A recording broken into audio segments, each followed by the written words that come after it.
Amy Wan drove 2 hours north from her remote community on the U.S.-Mexico border in Arizona to rally against the deployment of troops there. She's one of many residents of the Southwest who oppose and are speaking out against President Donald Trump's deployment of over 5,000 military troops to the border to fend off a slow-moving caravan of Central American migrants headed to the U.S. in El Paso, Texas. A march is planned to protest the deployment this weekend.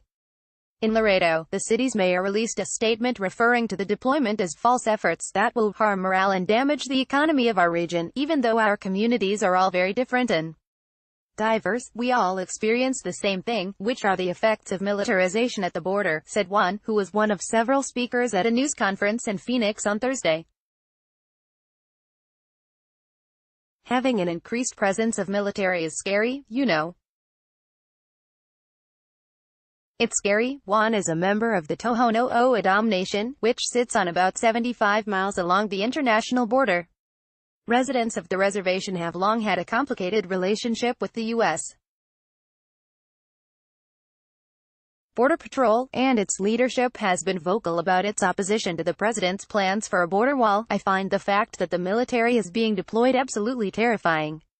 The amount of militarization that we already experience on a daily basis, and that we are currently living under, is like living in a waking nightmare, said Eva Lewis, a resident of the small town of Arivaca just north of the U.S.-Mexico border.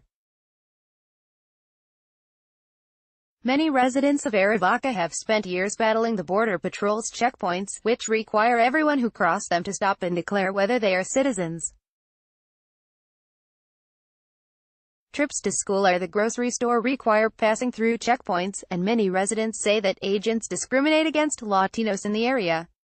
In Nogales, Arizona, which shares a name with its neighbor to the south, residents said they were distressed, confused and shocked when the military showed up on Election Day to install barbed wire on a border fence, according to the Nogales International newspaper.